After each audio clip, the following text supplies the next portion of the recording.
कि मानव का शरीर बड़ा कीमती शरीर है। इसको ये तंबाकू गुटखा से या गंदा गटर के पानी से या मदिरा के पानी से इस शरीर को खराब मत करो। तुम्हारी 50 लाख की गाड़ी में गटर का पानी डालकर चलाओगे तो गाड़ी कोई चलेगी क्या? उसी तरह ये करोड़ों का शरीर भगवान ने दिया, एक एक किडनी 10-10, 20-20 लाख की दे दी, लीवर 25 लाख का दे दिया, आंखें लाखों की दे दी, कान लाखों के दे दिए, हाथ पैर लाखों के दे दिए। जरा विचार तो करो, ओरिजिनल चीज जब शरीर की चली जाती है और हॉस्पिटल में डुप्लीकेट घुटना डलता है तो कितना चलता है? कोई काम का रहता है वो? असली चीज भगवान ने तुमको देकर भेजा है। और इस गाड़ी की कीमत को समझ लो, इस शरीर की कीमत को समझ लो, तो व्यसन से दूर रहो।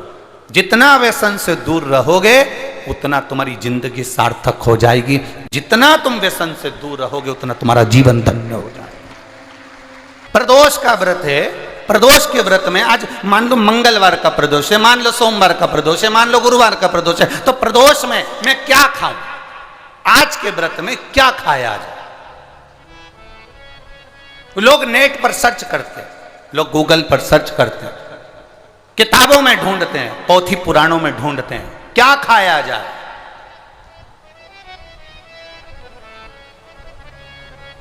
हम क्या खाएं जिससे भगवान हमारे व्रत को स्वीकार करे और हमारे व्रत को स्वीकार करे और हमें दर्शन दे? हम क्या खाएं? हमारा तो केवल इतना सा निवेदन है, किसी भोले व्यक्ति का, किसी गरीब व्यक्ति का धन मत खाओ, प्लाट मत खाओ, उसका पैसा मत खाओ। अगर तुमने उसका प्लाट नहीं खाया, उसका पैसा नहीं खाया, उस गरीब व्यक्ति का, उस भोले व्यक्ति को तुमने धोखा देकर कुछ अगर खा लिया तो समझ लो कि भगवान तुम्हें माफ नहीं करेगा। तुम कुछ खाओ चाहे मत खाओ, पर किसी सीधे, किसी भोले और किसी गरीब व्यक्ति का हक मत खाओ, तुम्हें व्रत का फल मिल जाए,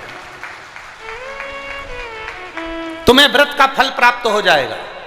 हम क्या खाएं कि हमें व्रत का फल मिल जाए? हम दिन भर भूखे रहें, व्रत कर भी लें और किसी गरीब व्यक्ति का हम धन खा जाएं, किसी को हम अपशब्द कह दें, ताने दे दें, गाली दे दें, आड़ा टेढ़ा कह दें, और किसी का पड़ा हुआ जरा सा मोबाइल उठाकर खा गए, किसी का थोड़ा सा सामान उठाकर रख लिया, तो ये इससे कभी परमात्मा प्रसन्न हुआ है क्या? बोलो री जी छत्तीसगढ़ वालियों, दिल से बोलो जरा, भगवान प्रसन्न हो जाएगा क्या? नहीं। तुम दिन भर के भूखे हो और तुम क्रोध कर रहे हो, तुम दिन भर के भूखे हो और चिड़चिड़ कर रहे हो, तुम दिन भर के भूखे हो और तुम गलत काम कर रहे हो, और सोचो कि भगवान आज मेरा व्रत है, भगवान मुझ पे प्रसन्न हो जाए। भगवान कहते हैं मैं ऐसे प्रसन्न नहीं होता।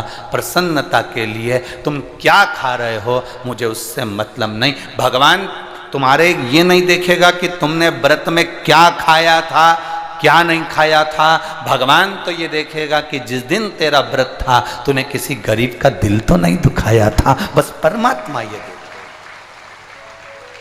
भगवान केवल इतना देखेगा कि तुमने, भगवान ये नहीं देखेगा कि सावन महीने में जो एकादशी पड़ी थी उसमें इसने क्या खाया था, हिसाब लगाओ क्या क्या खाया था। तो तुम्हारा हिसाब थोड़ी ना लगाया जाएगा कि साबूदाने की खिचड़ी खाई थी, कि बगर खाया था, कि पूड़ी खाई थी, कि वेपर्स खाया था, कि तुमने ये खाया, कि खीर बना के खाई। भगवान ये हिसाब नहीं देखेगा। भगवान ये देखेगा कि इसकी एकादशी का व्रत था, इसका प्रदोष का व्रत था, इसका सोमवार का व्रत था, इसका शिवरात्रि का व्रत था, इसका सोमवार की अष्टमी का व्रत था, इसने किसी का दिल दुखाया था कि नहीं दुखाया जा, ये भगवान देखेगा। तुम्हारे खाने को नहीं देखता, भगवान तुम्हारे उस व्यवहार को देखता है कि व्रत वाले दिन तुमने भजन कितना किया, व्रत वाले दिन किसी गरीब का दिल तो नहीं दुखाया, व्रत वाले दिन तुमने किसी के हृदय को चोट तो नहीं पहुंचाई, व्रत वाले दिन तुमने किसी को अपशब्द तो नहीं कहा, व्रत वाले दिन तुमने कोई आड़ा टेढ़ा कार्य तो नहीं करा। इसलिए परमात्मा के व्रत के साथ में एक नियम भारी रखो। आज अगर मेरा व्रत है, मैं अगर कुछ छोड़ भी रही हूं, कुछ खा भी रही हूं, तो ये विचार करना कि मैं किसी के दिल को ना दुखाऊं, मैं किसी के हृदय को चोट ना पहुंचाऊं, मैं किसी के चित्त को कोई चोट ना दूं। मरने के बाद कितने लोगों को भोजन कराया ये मायना नहीं रखता, मरने के बाद तुम कितने लोगों को भोजन कराए ये मायना नहीं रखता, मायना ये रखता है कि तुम जिंदा जी कितने लोगों को भोजन कराए, वो जरूरी है। तुम्हारे गांव में शिव महापुराण की कथा हुई, बालोद में शिव महापुराण की कथा हुई, सावन का महीना 5 दिन की शिव पुराण की कथा मिली, 5 दिन की शिव महापुराण की कथा मिली। तुम्हें धन्यवाद देना चाहिए। ये जितने भी यजमान परिवार हैं, इन सभी यजमानों को हम तो देखो इस व्यासपीठ से केवल ये कामना कर सकते हैं, हम ये जानते हैं 5 यजमान, 10 यजमान, 20 यजमान, 25 यजमान, 30 यजमान, 35 यजमान, 40 यजमान, 50 यजमान, जितने भी यजमान हैं हमारी जिह्वा पर उनका भले नाम ना आए, पर इतना याद रखना कि तुम वो यजमान हो जिसको शंकर भगवान ने पसंद कर कर रखा है, उसको पसंद, वो महादेव ने तुमको पसंद कर कर रखा है। कोई कोई सोने की रकम ऐसी होती है जो किसी को दिखाई नहीं देती, कोई कोई सोने की रकम ऐसी होती है जो किसी को दिखाई नहीं जाती। उसमें ये यजमान जितने भी बने हुए हैं, आप वो हीरा हो, वो सोना हो, भगवान को धन्यवाद देना कि ये 5 दिन की कथा के हमें यजमान पद मिले।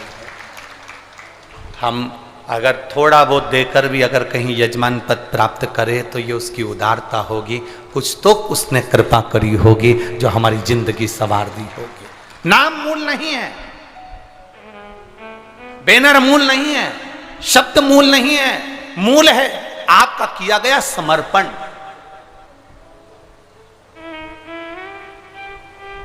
मूल है आपका किया गया भजन।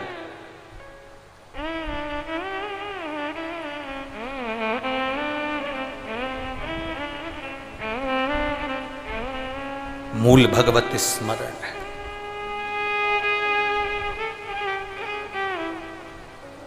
व्यवस्थाएं बहुत बड़ी होती है साहब, ये टेंट, ये पंडाल, इतने लोगों का भोजन व्यवस्था, रुकने वालों की, इतना जरा विचार करिएगा।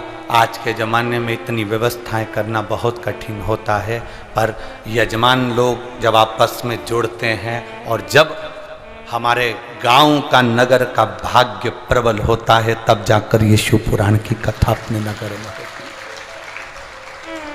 तब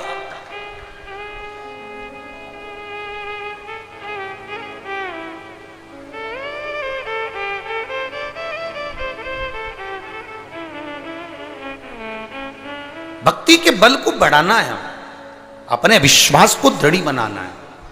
मरने के बाद कितने लोगों को भोजन कराओगे? मरने के बाद तुम्हारा बेटा कितनों को भोजन करा रहा है? मरने के बाद तुम्हारी बहू कितनों को साड़ी दे रही है? मरने के बाद तुम्हारी बहू कितनों को सुहाग सामग्री दे रही है? मरने के बाद तुम कितनों को भोजन करा रहे हो, वो जरूरी नहीं।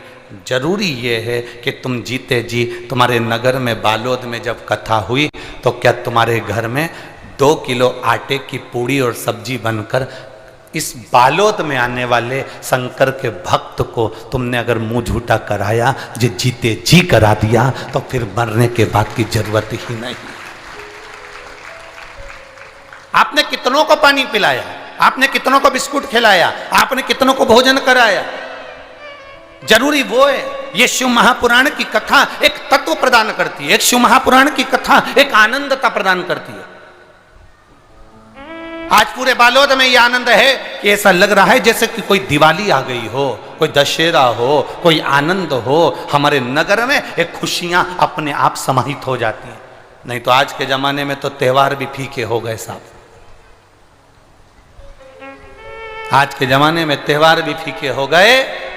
इतना फीका कर दिया विरोधियों ने, इतना फीका कर दिया विधर्मियों ने कि जब देखो जब त्योहार आता है और ये अपनी चाल चलना प्रारंभ कर देते हैं। मावा नकली है, दूध नकली है, मावा नकली है, दूध नकली है, और इनकी निगाह में वो चॉकलेट असली है। घर के पकवान नकली, घर का भोजन नकली, भारत की भूमि पर बनने वाला पकवान, गुलाब जामुन, इमरती, भजिया, पकोड़ा, खोपरा पाक, अपने घर में बनने वाला गुजिया पपड़िया सब नकली है।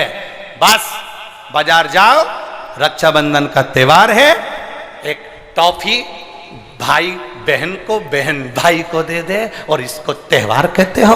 त्योहार वो होता है जो घर की माँ घर में मिठाई बनाए और बच्चों को खिलाए, उसको त्योहार कहते हैं।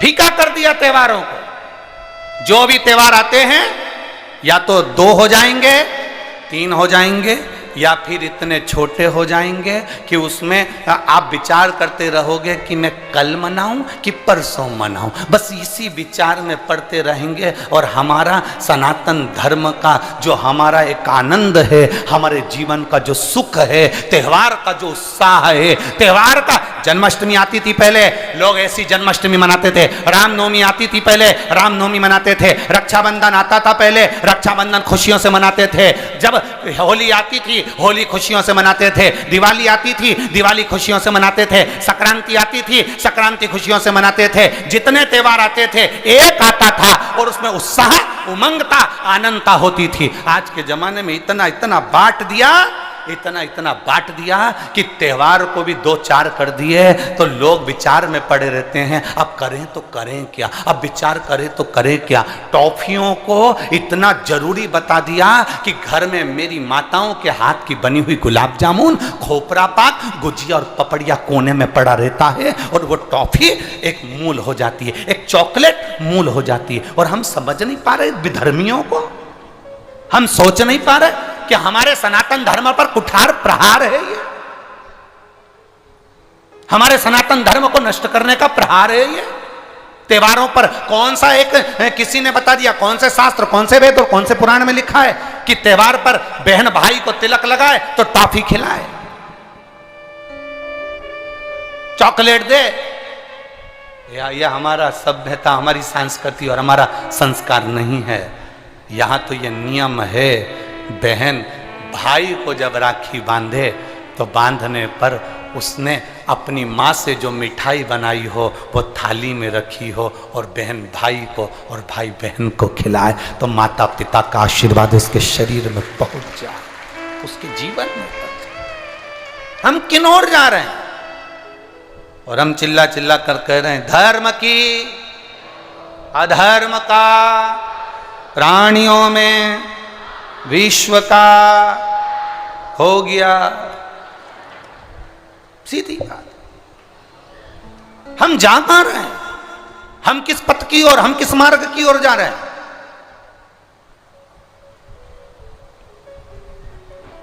भ्रम में पड़ गया, विचारों में पड़ गया, हम भ्रमित हो रहे हैं। भ्रमित। एक ने कह दिया, सियोर वाला महाराज कहता है शंकर जी पे चढ़ा हुआ जल पीना चाहिए, सियोर वाले महाराज कहते हैं बेलपत्री चढ़ी हुई खाना चाहिए। फिर कहीं का आ गया जिसको सियोर वाले महाराज का विरोध करना था, उसने कह दिया ना जल पियो ना बेलपत्री खाओ, नहीं तो तुम्हारा जीवन ऐसा हो जाएगा। ये विरोध शास्त्र का नहीं है, ये सियोर वाले महाराज का है कि इन्होंने अगर बोला है तो उसका विरोध करना, इन्होंने बोला दुर्वा चढ़ाओ उसका विरोध करना, इन्होंने बोला चावल चढ़ाओ इसका विरोध करना है। और दुनिया के लोग उनके झाले में पड़ जाते हैं। हमारा नियम निवेदन है, ना तुम सीहोर वालों की मानो ना तुम किसी की मानो। गीता प्रेस गोरखपुर की शिव पुराण बाजार से लेकर आओ, उसको दिल से धीरे धीरे पढ़ो, उसमें सब मिल जाएगा तुमको जो सीहोर वाला अपनी व्यासपीठ से बोलता है।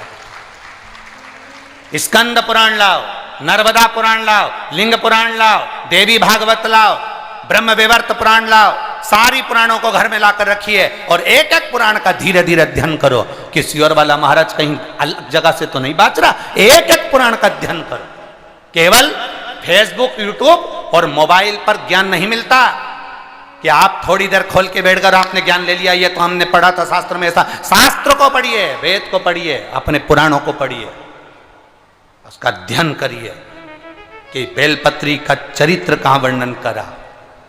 एक बेलपत्र दान का जो वर्णन हमारे शास्त्रों में किया गया, एक वृक्ष लगाने का फल हमारे शास्त्रों में कहा गया, एक भूखे व्यक्ति को भोजन कराने का फल हमारे शास्त्रों में कहा गया, उसको पहचानिए। एक नवयुवक लड़का अपने पिता के सिंहासन पर बैठ गया तो उसने अपनी प्रजा से पूछा, कि सारे प्रजावासी आए और उनसे पूछा, ये बताओ कि मेरे दादाजी के समय का राज्य अच्छा था कि मेरे पिताजी के समय का राज्य अच्छा था कि मेरे समय का राज्य अच्छा है। जितने लोग मेरे नगर के बुजुर्ग बड़े जो बैठे हैं, सभा में जितने बैठे हैं, सब बताओ मेरे पिता के समय का राज्य अच्छा था कि मेरे दादाजी के समय का राज्य अच्छा था कि मेरे समय का राज्य अच्छा है, ये बताइए। कोई बोलने को तैयार नहीं, क्योंकि राजा का लड़का है, अब तो राजघराने पर राजा के सिंहासन पर ये बैठा है। हम बोलेंगे कुछ आड़ा टेढ़ा निकल गया तो बुरा लग जाएगा, तो हम क्या बोलें, हम क्या कहें इसको।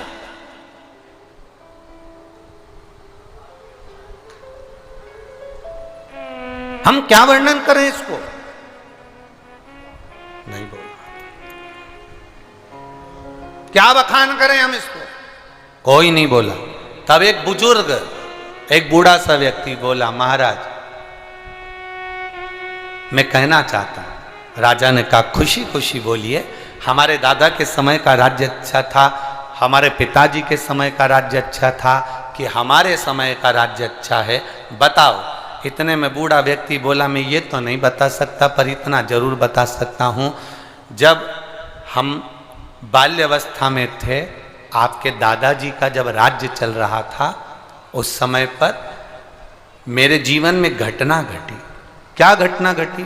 घटना ये घटी कि एक बार मैं लकड़ी काटने जंगल में गया, जंगल से लौट रहा था तो एक सुंदर अबला स्त्री रो रही थी। एक सुंदर अबला स्त्री एक जंगल में रो रही है। सुंदर अबला स्त्री जब जंगल में रो रही थी, तब मैं उस स्त्री के पास गया। मैंने कहा, क्या बात है, आप क्यों रो रही हो? कहा, मेरी विदाई कराकर मेरे ससुराल वाले मुझे लेकर जा रहे थे, डाकुओं ने आक्रमण कर दिया, परिवार के लोगों को ना जाने कहाँ फेंक दिया। मैं उनसे बचकर, क्योंकि मेरे शरीर पर कीमती जेवर हैं, इसलिए मैं उनसे छुपती हुई यहाँ आकर पेड़ के नीचे बैठ गई। क्या आप मुझे मेरे ससुराल पहुंचा दोगे? क्या आप मुझे मेरे ससुराल पहुंचा दोगे? क्यों नहीं, कौन सा गांव है तुम्हारा? मेरा वाला गांव है। इतने में उस व्यक्ति ने कहा कि मैंने देखा है तुम्हारा गांव, चलो तुम्हारे ससुर का नाम क्या है, ये चलो मैं तुम्हारे घर पहुंचा दूंगा, वो तो मैं पहचानता हूं, चलो। उस अबला स्त्री को लेकर, वो बूढ़ा व्यक्ति कह रहा है, मैं उस अबला स्त्री को लेकर उसके घर पहुंच गया। मैंने सारा चरित्र सुनाया। उसका ससुर इतना खुश हुआ। मेरी बहू के तन पर जेवर हीरे का था, पूरा शरीर कम से कम लाखों का था उसके तन पर जेवर, और तुम मेरी बहू को यहाँ तक लेकर आए हो। मैं तुम्हें ये 15,000 का इनाम देना चाहता हूँ, 15,000 सोने की मोहरें देना चाहता हूँ। और उस व्यक्ति ने कहा कि मैंने वो सोने की मोहरें नहीं ली, 15,000 नहीं लिया। महाराज, मैं वापिस आ गया अपने नगर में। दादाजी चले गए, तुम्हारे पिताजी का राज्य आ गया, समय बीता, मैं जवान हो गया। तब मैंने विचार करा, कितना दुख का जीवन जी रहा हूं आज मैं, कितनी तकलीफ की जिंदगी जी रहा हूं मैं आज, और इतनी तकलीफ की जिंदगी मेरी जी रही हूं, इतना तकलीफ की जिंदगी में जी रहा हूं। अरे उस समय मौका मिला था मेरे को, अबला स्त्री मिली थी, अबला स्त्री मिली थी, उसके शरीर का जेवर ले लेता और वह 15,000 सोने की मोहरें ले लेता, तो आज मैं खुश होकर जिंदगी जीता।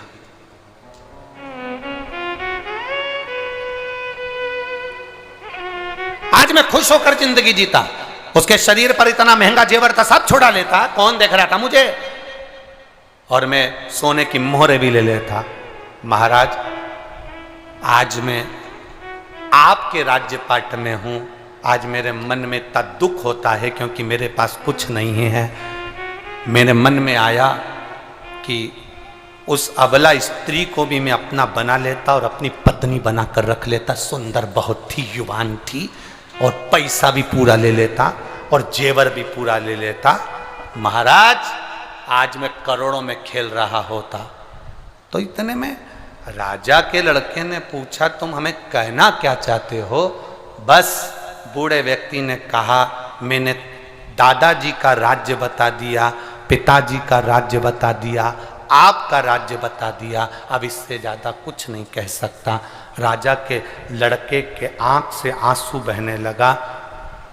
मेरे पिताजी ने मुझसे कहा था, जस राजा तस प्रजा, जैसा राजा होता है वैसी प्रजा होती है। दादाजी अच्छे मन के थे, इसलिए उस समय तेरा मन अच्छा था। पिताजी थोड़ी लोभ प्रवृत्ति के थे, उस समय पर तेरे हृदय में लोभ आ गया। और आज मैं युवान स्त्रियों को देखकर उन्हें अपना बनाने का भाव रखता हूं, इसलिए तेरे मन में वो भाव आ गया। तूने तीनों का बल एक ही कहानी में बता दिया कि तीनों का राज्य कैसा है, तीनों का राज्य कैसा है। हमारी सोच, हमारी वृत्ति, हमारा भाव, हम हमारे घर में रह रहे हैं, हमारे घर के बुजुर्ग की सोच क्या है, हमारे घर में भोजन बनाने वाले की सोच क्या है, हमारे घर में रहने वाले का विचार क्या है, हमारे घर में, हमारे गांव में, हमारे नगर में जो रह रहा है। अच्छा, नगर का कोई अध्यक्ष है, गांव का कोई प्रतिनिधि है, गांव का कोई मूल व्यक्ति है, अगर वो ठीक है, उसका भजन ठीक है, उसकी कार्यशैली ठीक है, उसका स्मरण ठीक है, उसकी भक्ति ठीक है, तो आपको भक्ति में मन लगेगा। और जो व्यक्ति कहीं ना कहीं डामाडोल है, तो आपका भक्ति में मन नहीं लग सकता, आपका भजन में मन नहीं लग सकता।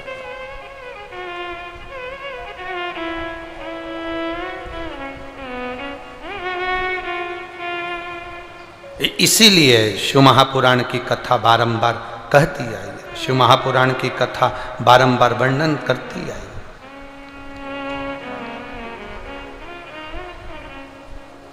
भगवान शंकर की कथा वर्णन करती है।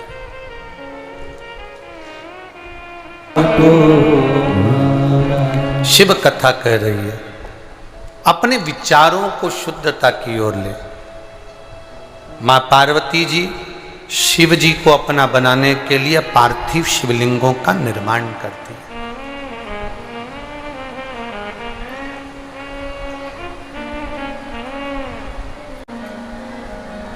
पीछे की आवाज खोलिए। मां पार्वती जी शिव जी को अपना बनाने के लिए पार्थिव शिवलिंग का पूजन कर रहे हैं, पार्थिव शिवलिंग का निर्माण कर रहे हैं। और पार्थिव शिवलिंग का निर्माण करना, पार्थिव शिवलिंग का पूजन करना सरल विषय नहीं है।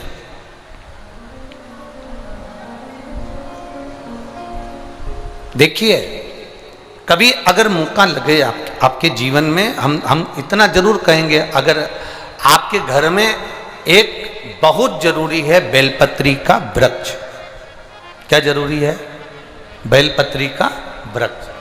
घर में नहीं लगा सकते हो तो फिर कहीं मंदिर देवालय में जरूर लगाओ। मंदिर देवालय में नहीं लगा सकते हो तो कहीं ना कहीं किसी ना किसी बगीचे में जरूर लगाएं। बगीचे में नहीं लगा सकते तो किसी तालाब, बावड़ी, कुआं, पर्वत आदि के तट पर कहीं लगाएं। आवाज बढ़ाओ पीछे की, और बढ़ा दो पीछे की आवाज, रिटर्न आ रहा है, थोड़ा सा बढ़ाइए। चोंगे की आवाज में बढ़ा दो, चोंगे की जरूरी है। बेलपत्र का वृक्ष बहुत जरूरी है।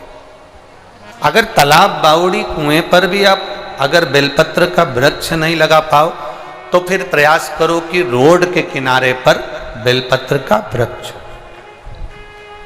वहां भी नहीं लगा पाओ तो शमशान में कहीं बेलपत्र का वृक्ष शमशान के आसपास में भी है, तो वहां अगर कोई बैठेगा उस पर भी अगर छांव पड़ जाएगी, जीव को कोई लेकर जा रहा है उसका भी कल्याण हो जाए, ऐसी जगह बेलपत्र का वृक्ष अवश्य है।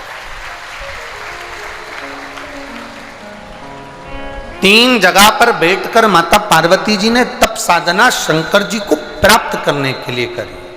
3 स्थान बताए गए, 3 जगह पर, और हमारे शास्त्रों में हम लोग वर्णन करते हैं। आप लोग भी माताएं अगर कथा श्रवण करती हैं, छोटी तीज, बड़ी तीज, जिसको सतुआ तीज आदि आदि कहते हैं, मारवाड़ी, माहेश्वरी, अग्रवाल बंधु, कोई छोटी तीज करता है, कोई सतुआ तीज करता है, सत्तू को कलपता है, कोई हरताली का तीज करता है, ये स्थान बताए माता के कि माँ कहाँ कहाँ बैठकर शंकर जी को प्राप्त करने के लिए साधना कर रही है। माँ कहाँ कहाँ बैठकर तप साधना कर रही है। माँ किसी किसी स्थान पर बैठकर शिव की आराधना कर रही है। 3 स्थान बताए गए हैं माता पार्वती जी के तप साधना के। पहला, माँ पार्वती मैया नदी सरोवर के तट पर बैठकर साधना कर रही हैं। दूसरा, माँ बेलपत्री के वृक्ष के नीचे बैठकर तप साधना कर रही हैं। और तीसरा, माँ एक गुफा के अंदर बैठकर तप साधना कर रही हैं, जिस तप साधना में वो शिव को प्राप्त करना चाहते, जिसमें बैठकर वो भगवान देवादित्य महादेव को प्राप्त करना चाहते। किस किस के घर के अंदर बेलपत्री का वृक्ष या पौधा है? जरा हाथ उठाइएगा। बहुत सारे हो रहे। रख लो रख लो रख लो, धर लो। हाँ, बहुत धन्यवाद आपको, प्रणाम आपको, नमन कि आपने बेलपत्री के वृक्ष को लगाया, बेलपत्री के पौधे को लगाया। आपको नमन करते हैं। हजारों अश्वमेध यज्ञ के बराबर फल मिल गया आपको। आपने एक बेलपत्री का पौधा लगाया। हम निवेदन करेंगे आपसे, कोई त्योहार आए, सावन का महीना आया, शिवरात्रि आई, सोमवार की अष्टमी आई, आपसे निवेदन है किसी भी वृक्ष से पत्ती लो या फूल लो, पर वृक्ष को चोट मत पहुंचाओ। ऐसा नहीं कि हम फूल तोड़ने के चक्कर में वृक्ष की टहनियों को तोड़ दें, या हम बेलपत्र तोड़ने के चक्कर में बेलपत्री की डालियों को तोड़ दें। ये श्रेष्ठता हमारे यहाँ शिव पुराण नहीं कहता। हमारे यहाँ पाप लगता है इन सब चीजों से। नहीं है आपके पास में बेलपत्र, शिव जी की चढ़ी हुई बेलपत्र उठा लो, धोकर अपनी थाली में रख लो और वही बेलपत्र बाबा को वापिस चढ़ा दो। मेरा ओघड़ दानी आपके उस बेलपत्र को स्वीकार कर लेगा, उसको दिक्कत नहीं है।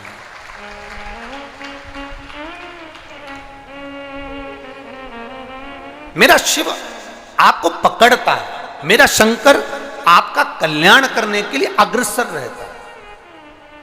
एक प्रश्न आपसे कर रहे हैं, उत्तर दोगे क्या? अरे बोलो तो जम के दे दोगे। 2 व्यक्ति पानी में डूब रहा है। एक वो व्यक्ति जो आपको चाहता है, आपसे प्रेम करता है, आपसे स्नेह करता है, आपसे प्यार करता है, आपसे प्रेम करता है। और दूसरा वो व्यक्ति जिससे आप प्रेम करते हो, जिससे आप प्यार करते हो, जिससे आप स्नेह करते हो, दोनों पानी में डूब रहा है। अब आप किसको बचाओगे?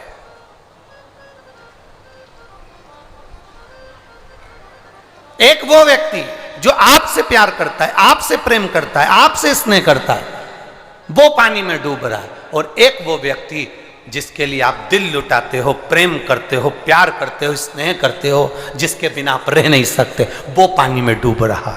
दोनों में से किसको बचाओगे? पहले नंबर का, 2 नंबर का, 2 नंबर, 2 नंबर, 2 नंबर। उधर से दादाजी बोल रहे हैं 1 नंबर का। बिल्कुल सही है। बहुत बहुत साधुवाद। कहीं संत बाबा वो क्या? हाँ, संत बाबा। एक बार जोरदार ताली बजाओ। बिल्कुल सही निर्णय दिया। बहुत बहुत प्रणाम, साधुता, नमन। बिल्कुल सही निर्णय। एक वो व्यक्ति जो आपको चाहता है, आपको प्रेम करता है, आपको प्यार करता है, और दूसरे नंबर पर वो व्यक्ति जिससे आप प्यार करते हो, जिससे आप प्रेम करते हो, जिससे आप स्नेह करते हो, दोनों पानी में डूब रहे हैं। किसको बचाओगे? तो उसको बचाना जो तुमसे प्रेम करता है। क्यों? क्योंकि जो तुमसे प्रेम करता होगा वो तुम्हें कभी दुखी नहीं देख सकता। जो तुमसे प्रेम करता होगा वो तुम्हें दुखी नहीं देख सकता। जिससे तुम प्यार करते हो भरोसा नहीं कि वो तुमसे स्नेह करता होगा और तुम्हें सुखी दे दे या तुम्हें सुख दे दे, वो भरोसा नहीं। मेरा भोलेनाथ पहले नंबर का है। वो जल चढ़ाने वाले से तब प्रेम करता है कि अपने भक्त को वो डूबने नहीं देता, निकाल लेता, निकाल लेता। वो चाह रहा है, स्नेह कर रहा है। शंभु शरणे पड़ी मांगू घड़ी घड़ी, दुख काटो दया करी दर्शन शंभु शरण पड़ी मांगू घड़ी रे घड़ी, दुख काटो दया करी दर्शन। शिव तत्व कह रहा है, शिव से हम स्नेह करें, शिव हमसे स्नेह करे। जब वो प्रेम करता है, मेरा महादेव जब प्रेम करता है तो पूरा निभाता। एक पत्र आया यही प्रेम का,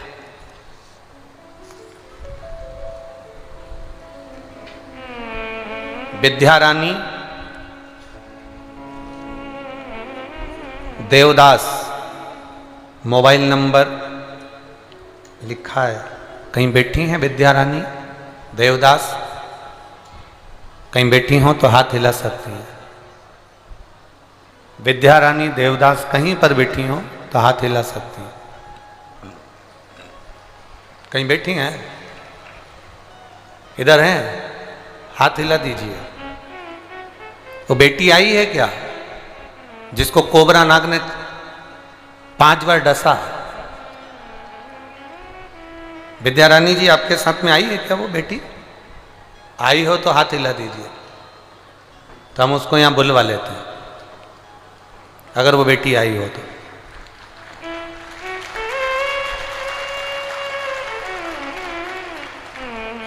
विद्या रानी देवदास, मोबाइल नंबर ये है गुरुजी। मैं बाबा देवादिदेव महादेव का क्या वर्णन करूं।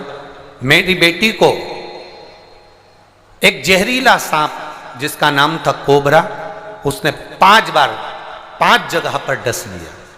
गुरुदेव हम क्या वर्णन करें। डॉक्टर के यहां लेकर गए तो डॉक्टर ने जवाब दे दिया बच नहीं सकती।